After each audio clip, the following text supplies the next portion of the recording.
بچوں کے لیے زندگی مشکل کر کے دنیا سے جاتے ہیں. وہ کیا غلطی کرتے ہیں؟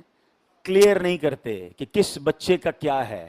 ہوتا کیا ہے، ماں کسی بچی کے گھر گئی، بیٹا میرے مرنے کے بعد سونا تو نے لے لینا ہے. باپ نے کسی بچے کو اکیلے میں کہہ دیا بیٹا یہ میرا انتقال ہو نا یہ پلاٹ تیرا ہے. ماں نے کسی دوسری بچی کو کہہ دیا مر جاؤں تو یہ گھر تیرا ہے. اچھا سب کو کہہ دیا، آپس میں بٹھا کے کسی کو نہیں کہا. ماں باپ کی آنکھیں بند ہوئی، بہن قسم کھا رہی ہے ماں نے سونا مجھے کہا تھا، بھائی کہتا ہے پلاٹ مجھے کہا تھا، وہ دوسرا کہتا ہے گھر مجھے کہا تھا، سارے لڑ رہے ہیں. یہ کیا کر رہے ہیں آپ؟ اگر آپ نے کوئی فیصلہ کرنا بھی ہے سارے بچوں کو بٹھائیں اور لکھوائیں کہ میرے مرنے کے بعد یہ اس کو دینا، یہ اس کو دینا، یہ گھر اس کا، یہ فلاں اس کا، اور سب کی سائنیں کروا لیں. اور پھر شرعی طور پہ بھی چیک کروائیں نا. آپ کہیں اپنی وصیت میں کسی کو محروم تو نہیں کر رہے، کسی ایک بچے کو زیادہ کسی کو کم، اور جو شریعت نے آپ کو اختیار ہی نہیں دیا وہ تو نہیں کر رہے.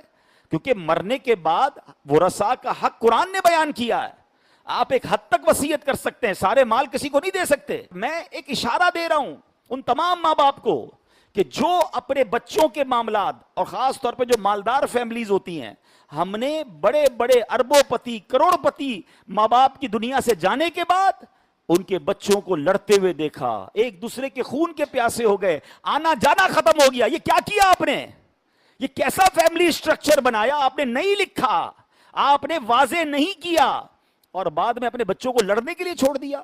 حالانکہ صحیح بتاؤں میں، زندگی میں اگر ماں باپ بچوں کو بٹھا لیں اور ایگریمنٹ وغیرہ کر لیں، کوئی بچہ نہیں لڑے گا.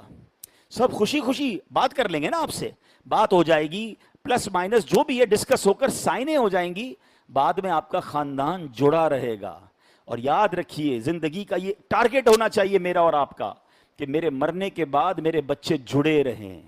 وہ جڑے رہیں گے تو مجھے اصالے ثواب کریں گے. آپس میں ہی لڑتے رہیں گے، ماں باپ کو بھی برا بھلا کہیں گے کیسے اماں ابا تھے ایسا کر گئے کہ آج ہم لڑ رہے ہیں. کیا فائدہ کیا آپ نے؟ کروڑوں روپے لاکھوں روپے کمائے بھی اور بچوں کو لڑنے کے لیے چھوڑ دیا. نہیں. اور آج پوری دنیا میں آپ جائیں، یہ ہمارے یہی ہوتا ہے، باقی دنیا میں ہر چیز آپ کچھ بھی لیں آپ کو ایک پہلے پیپر آئے گا سائن کریں، ہر چیز پر آپ سے سائن کروایا جاتا ہے. بھائی آپ کا ہمارا یہ ایگریمنٹ ہے، آپ کا یہ طے ہے. پڑھے لکھے لوگوں کو ہم نے دیکھا زبانی ڈیل بھی ہو جاتی ہے، تھوڑی دیر بعد ان کا ایک میسج آتا ہے کہ حضرت ذرا میسج پہ بھی کنفرم کر دیں، ای میل پہ کنفرم کریں ہمیں کہ ہماری جو آج بات ہوئی ہے اس کی یہ منٹس تھے، یہ ہماری طے ہوا ہے. بندہ کہ یار میں زبانی کہہ تو گیا ہوں، کہتا نہیں لکھ کے دیں. وہ ہماری میمنی کا ایک بڑا پیارا جملہ ہے، لکھیو واچا ہے، جو لکھا ہوتا ہے نا وہ پڑھا جاتا ہے. تو لکھنے کی عادت، ایگریمنٹ کی عادت، گواہوں کی عادت